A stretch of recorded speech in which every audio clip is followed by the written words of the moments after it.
Ahilya classes के YouTube channel में आपका एक बार फिर से स्वागत है। मैं प्रत्यूष कौशल आज आपके लिए लेकर आया हूं NCERT वर्ग दशम का हिंदी स्पर्श, जो कोर्स ब का है, जिसका प्रथम पाठ है कबीर की साखी। साखी का अर्थ होता है साक्षी या प्रत्यक्ष ज्ञान। कबीर ने समाज में जो भी प्रत्यक्ष रूप से देखा उसको दोहा के माध्यम से प्रकट करने का प्रयास किया या सृजित करने का प्रयास किया। उसी को हम लोग सबसे पहले पढ़ेंगे। यहां पर लिखा गया है, प्रथम दोहा है कबीर का। ऐसी वाणी बोलिए मन का आपा खोई, अपना तन सी तल करे औरन को सुख होई। अर्थात यहाँ कुछ क्लिष्ट अर्थात कठोर शब्दों का अर्थ समझेंगे। वाणी का मतलब होता है बात, आपा का मतलब होता है अहंकार, खोई मतलब त्यागना, शीतल का मतलब ठंडा और होई का मतलब होना, और औरन का अर्थ है दूसरे को। तो यहाँ पे कबीरदास जी कहते हैं कि मनुष्य को अहंकार त्याग कर ऐसी बात करनी चाहिए जिससे स्वयं को शांति मिले और दूसरे सुनने वाले को भी आनंद पहुंचे। यानी वाणी में मधुरता होनी चाहिए जिससे वह खुद को तो अच्छी लगे ही और दूसरों को भी अच्छी लगे। अर्थात हम कह सकते हैं कि यहाँ पर कबीरदास ने अहंकार को त्यागने की बात की है कि जब हम अहंकार को त्याग लेते हैं तो हमारी वाणी सौम्य हो जाती है, ताकि हम खुद तो अच्छा अनुभव करें ही और दूसरे को भी अच्छा अनुभव हो पाए।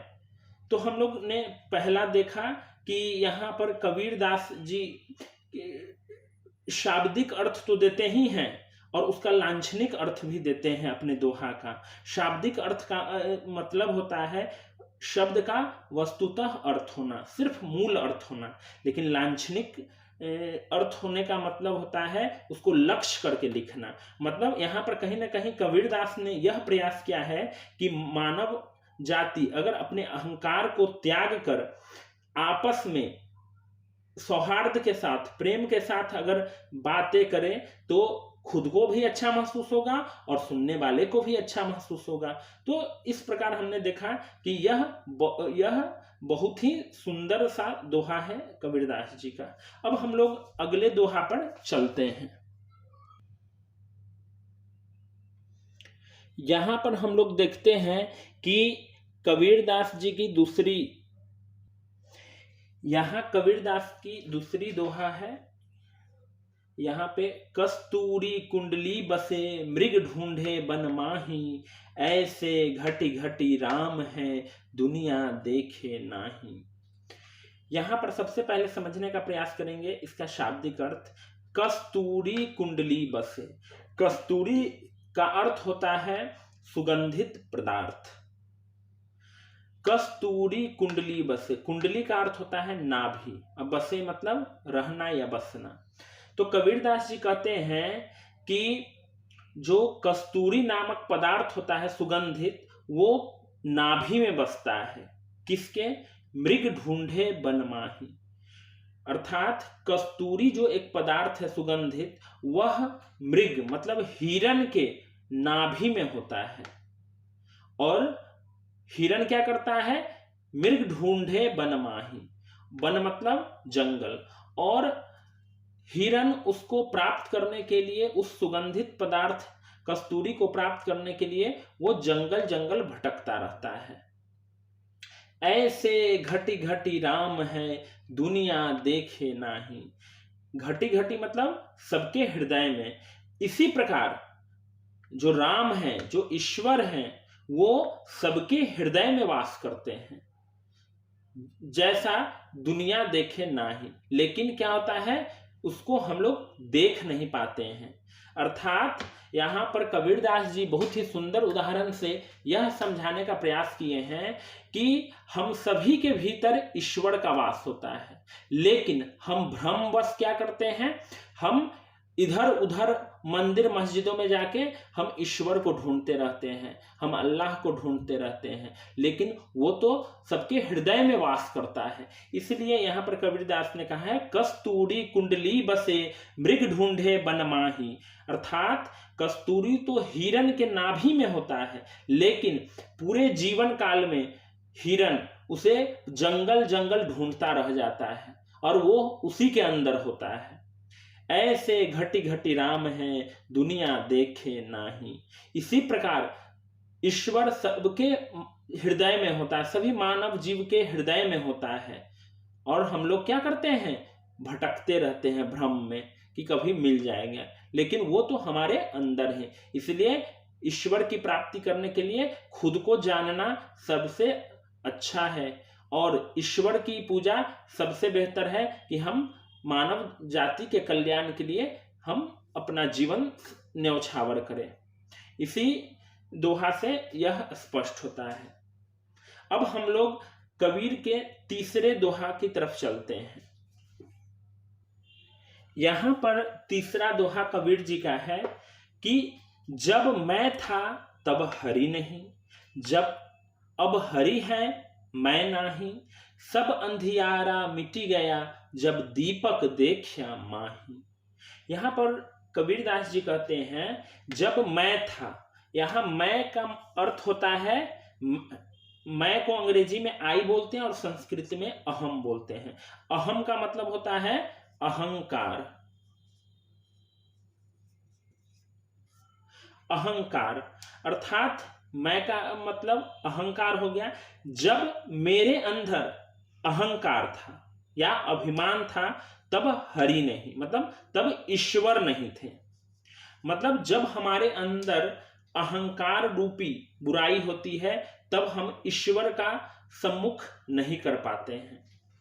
अब हरि है मैं नहीं, अब हमारे हृदय में हरि नाम है तो हमारे अंदर जो अहंकार है, जो अज्ञानता रूपी जो बुराई है वो नहीं है। सब अंधियारा मिटी गया जब दीपक देखा माही। यहां पर कबीर जी कहते हैं कि जब हमारे अंदर ईश्वर की प्राप्ति हो गई, जब हम ईश्वर की अनुभूति स्वयं के अंदर कर लिए तो क्या हुआ, सारा अंधियारा, क्यों, क्योंकि हमारे अंदर जो अज्ञानता होती है वही अंधकार होता है, और जब ज्ञान रूपी दीपक हमारे अंदर आती है तो हमारे अंदर की अज्ञानता जो अंधेरा है उसको दूर कर देता है। तो इसलिए कबीरदास ने कहा है कि जब मैं था तब हरि नहीं, क्योंकि ईश्वर प्राप्ति के लिए भक्त बनना पड़ता है, और भक्त का अर्थ होता है चावल से भात बनना। जिस प्रकार जब चावल कितना कठोर होता है, उसको बिना बनाए हम लोग खा नहीं सकते हैं, चबा नहीं सकते, क्योंकि उसमें करापन होता है।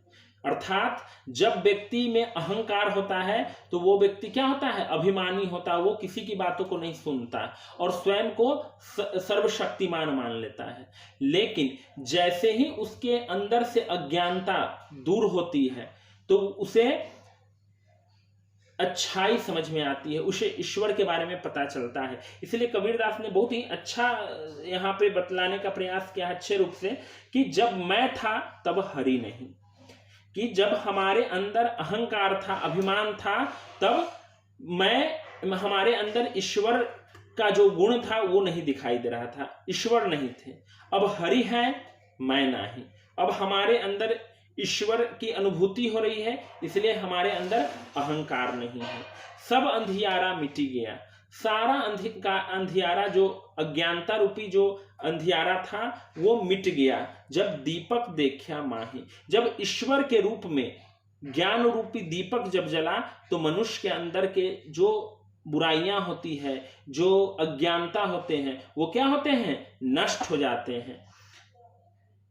इसलिए कबीरदास जी हमेशा कहें कि अहंकार को हमें त्याग देना चाहिए, अहंकार ही हमें ईश्वर प्राप्ति के मार्ग में बाधा बनने का काम करता है। इसलिए हमारे अंदर अहंकार का थोड़ा सा भी रूप नहीं दिखाई देना चाहिए, थोड़ा भी अंश हमारे अंदर अहंकार का नहीं दिखना चाहिए। अब हम लोग चलते हैं चौथे दोहा पे। यहां पर चौथा जो दोहा है वो कबीर जी का, उसमें उन्होंने कहा है सुखिया सब संसार है। सुखिया मतलब सुख भोगने वाला। सुखिया सब संसार है, खाए अरु सोबे। अरु का अर्थ होता है और, अरु का अर्थ होता है और। सुखिया सब संसार है, खाए अरु सोवे। सोवे मतलब सोना और खाए मतलब खाना, अरु मतलब और। दुखिया दास कबीर है, जागे अरु रोवे। यहां भी अरु का अर्थ होगा और। तो कबीरदास जी कहते हैं संसार केवल खाने व सोने में मस्त है, जबकि खाना पीना व सोना ही मानव का लक्ष्य नहीं है। मानव की इस दशा को देखकर कबीर को रोना आता है, क्योंकि कबीर जाग चुके हैं। वह मानव जीवन के वास्तविक उद्देश्य को अच्छी तरह समझते हैं। कबीर ने प्रभु वियोग का अनुभव किया है। वह बेचारा दुखी ही रहता है, उसे भला नींद कहां। वह विरह वेदना में रोता ही रहता है। कबीरदास जी बहुत रोते हैं इस बात को जानकर कि जो मानव जाति है, जो मनुष्य है, वो सिर्फ इस धरती पर खाने और सोने के लिए नहीं आया है। उसका काम मानव कल्याण है। अगर मानव कल्याण से इतर मानव जाति सुख को भोगने में केवल लगा है तो यह बहुत कष्टप्रद है, पीड़ा की बात है। क्योंकि हमारा उद्देश्य, जो आत्मा का जो उद्देश्य है, वो परमात्मा की प्राप्ति है। और जब तक हम परमात्मा की प्राप्ति नहीं करेंगे तब तक हमारी आत्मा को शांति नहीं मिलेगा। तो यहां पर इसीलिए कबीरदास कहते हैं कि कबीरदास ने तो आत्मिक ज्ञान को प्राप्त किया था, क्योंकि उनको लगा था, वो जाग गए थे अपने जीवन में और उनको लग गया था कि जीवन का एकमात्र लक्ष्य खाना और सोना नहीं है, इसका लक्ष्य कुछ और भी है। और इसी बात को वो सोच सोचकर रोते थे और मानव जाति पर सोचते थे कि वह अपने लक्ष्य से कैसे भटक गया है। यह इसका भावार्थ था। अब हम लोग अगले दोहा पर चलते हैं। यहां पर कबीरदास का एक और दोहा है। बिरह भुवंगम तन बसे, मंत्र न लागे कोई। राम वियोगी ना जीवे, जीवे तो बौरा होई। तो यहां पर हम लोग देखेंगे, यहां पे जीवे, यहां भी जीवे होगा।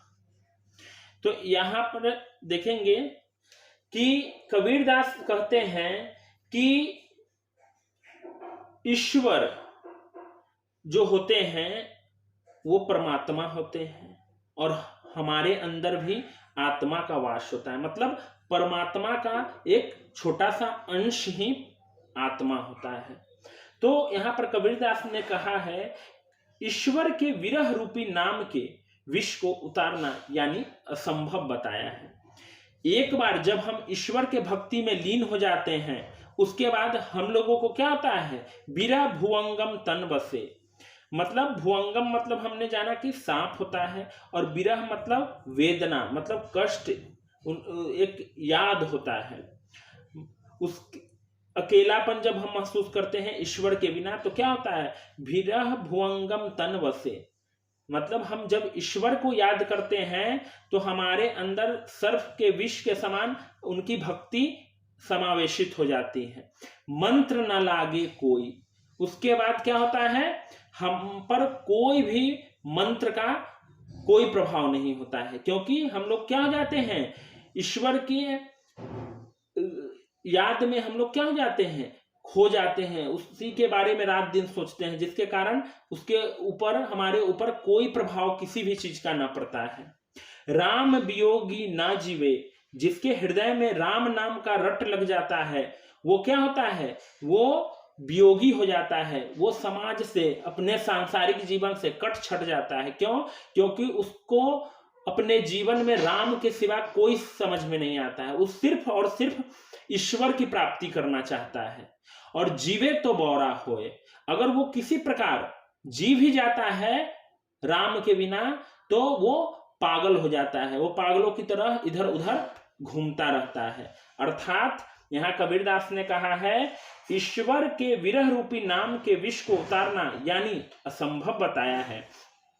उसका जहर किसी मंत्र व औषधि से नहीं उतरता, अर्थात दवा से कुछ नहीं होता है।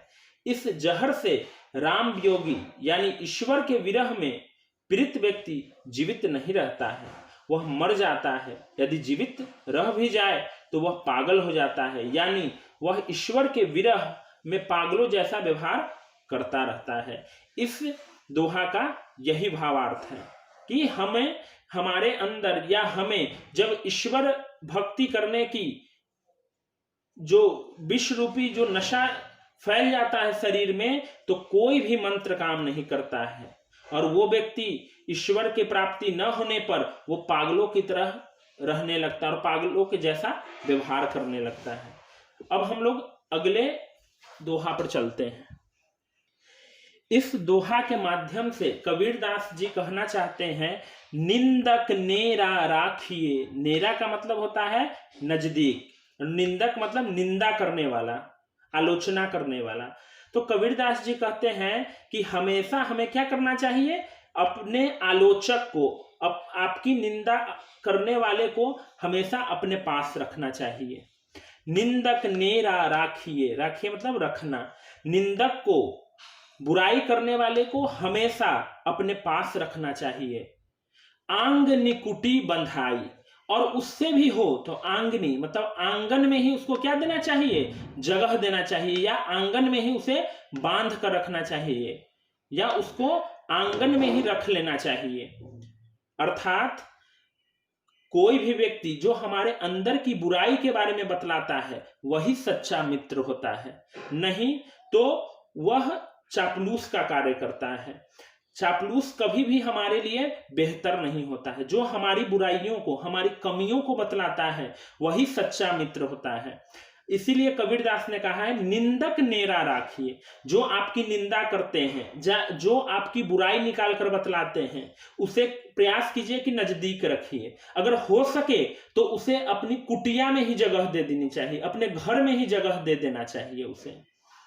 बिन सावन पानी बिना, सावन मतलब साबुन और पानी मतलब पानी, अर्थात बिना साबुन पानी के निर्मल करे सुभाई। हमारे हृदय को क्या करता है, साफ कर देता है।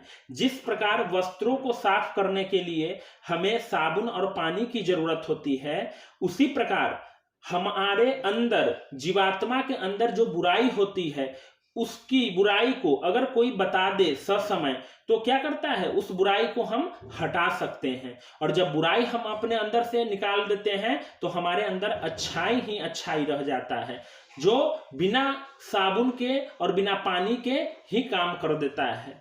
इसलिए यहाँ पर कबीरदास जी ने कहा है कि हमें हमेशा अपने आलोचकों को पास में रखना चाहिए। हो सके तो उसे अपने घर में ही जगह दे देना चाहिए, ताकि वह मेरे साथ रह के हमारी बुराइयों को बतला सके, ताकि मनुष्य अज्ञानता में जो भी गलतियां करता रहता है उसको वो न करे और उसको समय रहते उसको सुधार कर ले, ताकि उसका शरीर, उसका चरित्र, उसका व्यवहार वह बिना साबुन और पानी के ही साफ हो जाए और व्यक्ति एक मर्यादा पुरुषोत्तम हो जाए।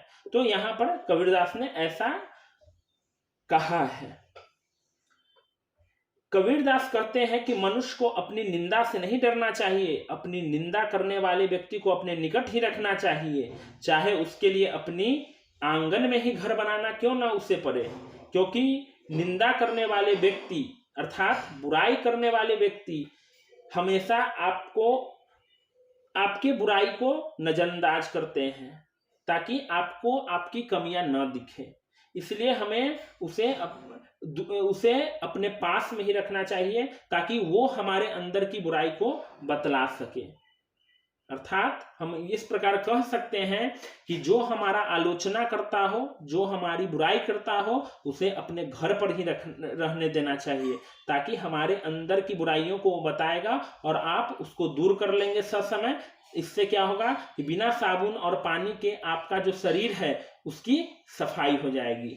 बाह्य शरीर को साफ करने के लिए साबुन पानी की जरूरत होती है, लेकिन आंतरिक रूप से सफाई करने के लिए हमें शुद्ध विचार की जरूरत होती है, हमें अच्छी आदतों की जरूरत होती है और अपनी कलुषित सोच को हमें दूर करने की जरूरत होती है। तब जाके हमारा शरीर क्या होता है, निर्मल होता है। अब हम लोग अगले दोहा की तरफ चलते हैं। इस दोहा के माध्यम से कबीरदास जी कहते हैं, पोथी पढ़ी पढ़ी जग मुआ, पंडित भया न कोई, एके अशिर पीव का पढ़े सुपंडित होए। मतलब कबीरदास जी यहाँ कहते हैं, पोथी पढ़ी पढ़ी जग मुआ, मुआ मतलब मर गया, मतलब पोथी मतलब ग्रंथ, ज्ञान। बहुत सारे ऐसे ज्ञानी पुरुष हुए जो पोथी, बहुत सारे पुस्तकें पढ़ के वो इस संसार से चले गए, इस लोक से परलोक सिधार गए, लेकिन पंडित भया न कोई, लेकिन उनके अंदर ज्ञान रूपी जो दीपक था वो नहीं आ पाया। एके अशिर, एके अशिर मतलब अशिर का अर्थ होता है अक्षर, पीव का अर्थ होता है, एके अशिर पीव का मतलब एक अक्षर जो प्रेम का होता है, पढ़े सुपंडित होए, वही पंडित होता है। अर्थात यहाँ पर कबीरदास जी कहते हैं कि इस संसार में बहुत सारे ऐसे ज्ञानी लोग आए जो जिन्होंने पुस्तकीय ज्ञान तो बहुत अत्यधिक लिया, लेकिन वो पंडित नहीं हो पाए, वो वास्तविक रूप से ज्ञानी नहीं हो पाए। लेकिन जिसने भी प्रेम की परिभाषा पढ़ लिया, जिसने भी ये 2.5 अक्षर का प्रेम पढ़ लिया, वो पंडित हो गया। क्योंकि मानव का एक ही धर्म होता है, एक दूसरे से प्रेम करना। यदि मानव मानव से प्रेम नहीं करता है, इसका मतलब होता है हम प्रकृति के विरुद्ध चल रहे हैं।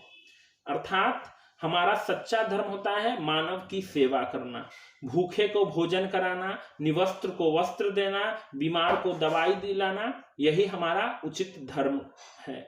अर्थात हम अगर मनुष्य होके मनुष्य से प्रेम नहीं करते हैं तो ज्ञान अर्जित करना व्यर्थ है, वो बेकार की चीजें हो जाती है।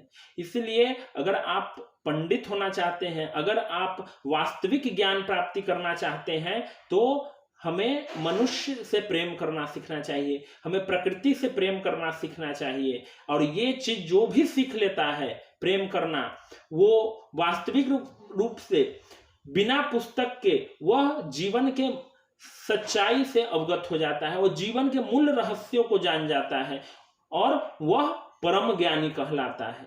यही बात कबीरदास ने कहा है कि पुस्तकीय ज्ञान, कोई जरूरी नहीं कि हमारे अंदर पुस्तकीय ज्ञान हो, अगर हमारे अंदर मानवीय ज्ञान है, हमारे अंदर मानव से प्रेम करने का ज्ञान है, तो यही पर्याप्त है हमें अपने जीवन के इस यात्रा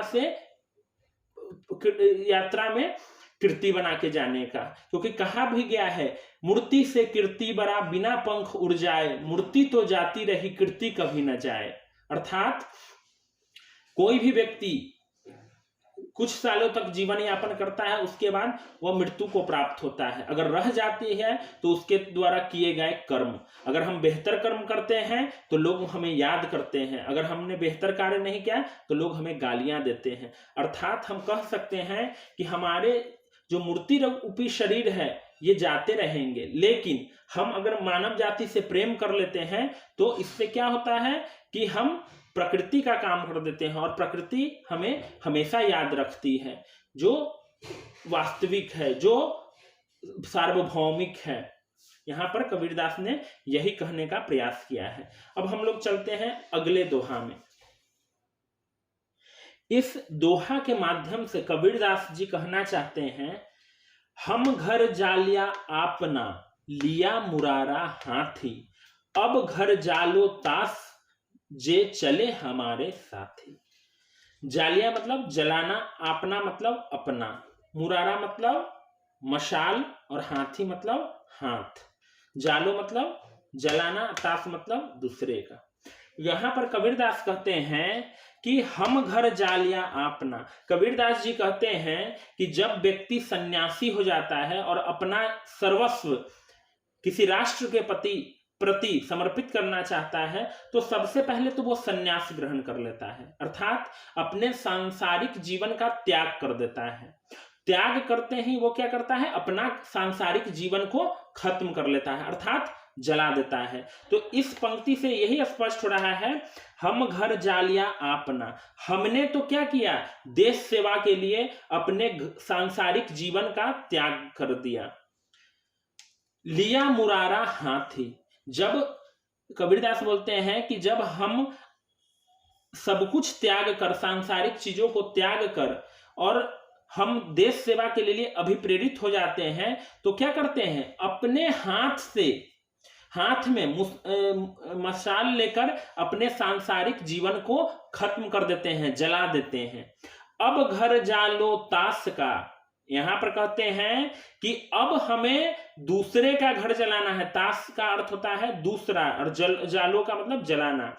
अब कबीरदास कहते हैं कि अब हमें दूसरे का घर जलाना है, जे चले हमारे साथ ही, जो हमारे साथ चलेगा अब उसके सांसारिक जीवन का समापन करना है और उसे भी उसी कर्म में, देश हित में ही उसे भी लगा देना है। अर्थात इससे स्पष्ट होता है कि जब एक व्यक्ति यह प्रण लेता है कि उसे ब्रह्मचर्यचारी होकर या सांसारिक जीवन का त्याग करके अगर वो देश सेवा के लिए कुछ करना चाहता है या वह देश सेवा करना चाहता है तो सबसे पहले तो वो अपने सांसारिक जीवन का त्याग कर देता है, अपने घर परिवार, पति पत्नी, माता पिता सबका त्याग कर देता है, अपने बच्चों का सबका त्याग कर देता है, क्योंकि वो क्या हो जाता है, सन्यासी हो जाता है, वो देश के लिए कुछ करना चाहता है।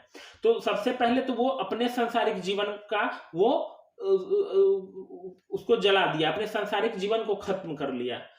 जब उसने प्रतिज्ञा लिया, मशाल यहां पर जलाने का अर्थ है जब उसने प्रतिज्ञा लिया देश सेवा करने का, तो उसी समय उसने अपने सांसारिक जीवन का त्याग कर दिया।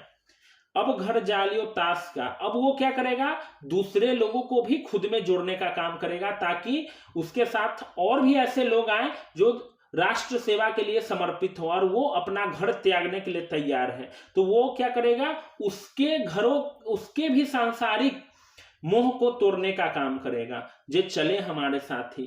अर्थात सन्यासी व्यक्ति चाहेगा ही कि सभी लोग सन्यासी हो जाएं ताकि देश की रक्षा होते रहे या देश के लिए वो कार्य करते रहे। इसलिए वो क्या करते हैं, अपने खुद वो सन्यासी होते हैं, अपने सांसारिक जीवन का त्याग करते हैं और दूसरे को भी प्रयास करते हैं, प्रयत्न करके उसको भी उसके सांसारिक जीवन से विरक्त कर देते हैं, दूर कर देते हैं, जो जो उनके साथ चलने का प्रयास करता है। तो यहाँ पर हमने सभी दोहों को देखा। ये प्रथम पाठ का अंतिम दोहा था जिसमें हमने देखा कि कबीरदास जो एक संत कवि थे, भक्त कवि थे, जिन्होंने अपने बातों से, अपने सार्वभौमिक बातों से इतने जबरदस्त अर्थों को प्रकट किया है। भावार्थ जहां से निकल कर आता है, इससे पता चलता है कि हम समाज में रहकर एक नई दृष्टि से हम अपने समाज को पहचान सकते हैं, देख सकते हैं। जो कबीरदास ने एक दृष्टि प्रदान करने का प्रयास किया और समाज में व्याप्त चीजों को उकेरित करने का प्रयास किया। तो हम लोगों ने आज वर्ग दशम का हिंदी स्पर्श कोर्स ब का प्रथम पाठ पढ़ा, कबीर की साखी, जो पूरे भावार्थ में था, शाब्दिक अर्थ भी था और उसका लांछनिक अर्थ भी था। तो मुझे ऐसा लगता है कि मैंने जो आप लोगों को पढ़ाया, इसमें बताया उसका अर्थ, उससे हमको लगता है कि आप लोग भली भांति समझ गए होंगे। लेकिन मुझे अगर ऐसा लगता है कि अगर आप लोगों को अगर थोड़ी भी दिक्कत हो तो आप जरूर कमेंट बॉक्स में इसका जिक्र करें, ताकि मैं आपको उसको फिर से समझाने का प्रयास करूंगा। क्योंकि मेरा एक ही लक्ष्य है, ज्ञान प्रदान करना, अर्थात आपको वास्तविक चीजों की जानकारी प्रदान करना। यह मेरा एक छोटा सा प्रयास है ताकि आपको इससे सुगमता मिले, आप सहज होकर सीख पाए। तो आपको कहीं भी दिक्कत हुआ होगा आज के पाठ में, आपका ये स्पर्श का जो प्रथम पाठ है कबीर का की साखी, वो आप एक बार खुद से पढ़ लेंगे, और अगर थोड़ा भी कहीं पर अर्थ स्पष्ट ना हो रहा हो या आप नहीं समझ पा रहे हो तो हमें कमेंट बॉक्स में जरूर लिखें कि आपको क्या नहीं समझ में आ रहा है, तो मैं उसको समझाने का प्रयास करूंगा। तो अब मैं अगला इसका पाठ जो पढ़ाने वाला हूं वो मीराबाई है, तो वो भी मीराबाई का जो पद है वो भी मैं अगले वीडियो में आपको प्रस्तुत करूंगा। तब तक के लिए धन्यवाद।